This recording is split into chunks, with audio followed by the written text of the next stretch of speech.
சற்று முன் வெளியான முக்கிய அறிவிப்பின்படி நெல் கொள்முதல் செய்யப்படாததால் விவசாயிகள் கண்ணீர். செய்தியை முழுமையாக கேட்கறதுக்கு முன்னாடி நம்ம சேனலை சப்ஸ்கிரைப் பண்ணலாம். சப்ஸ்கிரைப் பண்ணிக்கோங்க. மறக்காம பெல் பட்டனை கிளிக் பண்ணிக்கோங்க. அப்பதான் நம்மளுடைய அப்டேட்டட் நியூஸ் உங்களுக்கு உடனுக்குடன் வந்து சேரும். அரசு நேரடி நெல் கொள்முதல் நிலையங்களில் நெல் கொள்முதல் செய்யப்படாததால் விவசாயிகளுக்கு இந்த தீபாவளி கண்ணீர் தீபாவளியாகிவிட்டது என்றார் சட்டப்பேரவை எதிர்க்கட்சி தலைவரும் அதிமுக பொதுச் செயலாளருமான எடப்பாடி கே பழனிசாமி அவர்கள். தஞ்சாவூர் அருகே காட்டூர் நேரடி நெல் கொள்முதல் நிலையத்தில் கொள்முதல் செய்யப்படாததால் விவசாயிகள் கொண்டு வந்த நெல்மணிகள் மீண்டும் முளைத்துள்ளதை புதன்கிழமை பார்வையிட்ட அவர் பின்னர் செய்தியாளர்களிடம் மேலும் தெரிவித்ததாவது: அரசு நேரடி கொள்முதல் நிலையத்தில் நாள்தோறும் 2000 நெல் மூட்டைகள் கொள்முதல் செய்யப்படுவதாக சட்டப்பேரவையில் அமைச்சர் கூறினார். இங்கு சுமை தூக்கும் தொழிலாளர்களிடம் கேட்டபோது ஒரு நாளைக்கு 900 மூட்டைகள் தான் எடை போடுவதாக கூறுகின்றனர். இதன் மூலம் சட்டப்பேரவையில் அமைச்சர் தவறான தகவலை சொன்னார் என்பது தெரிய வருகிறது. மேலும் கொள்முதல் நெல் மூட்டைகள் தேங்கி கிடப்பதால் விவசாயிகள் கொண்டு வந்த நெல்லை கொள்முதல் செய்ய முடியவில்லை. இதனால் கிட்டத்தட்ட 15 நாட்களாக விவசாயிகள் கொண்டு வந்த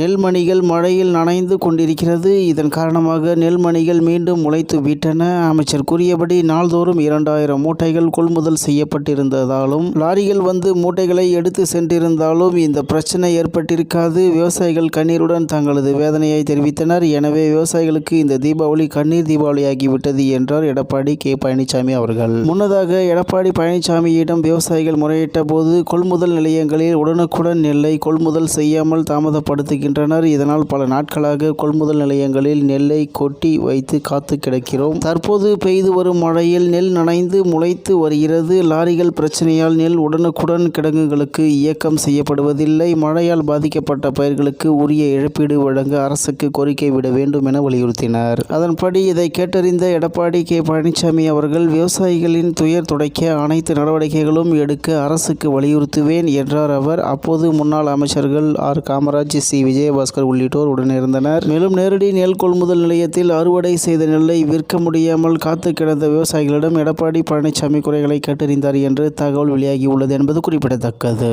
இத்துடன் இன்றைய முக்கிய செய்தி நிறைவு பெறுகிறது. மேலும் இது போன்ற செய்திகளை உடனுக்குடன் தெரிந்து கொள்ள ஆர்கே நியூஸ் தமிழ்நாடு சேனல் உடனிருங்கள். நன்றி, வணக்கம்.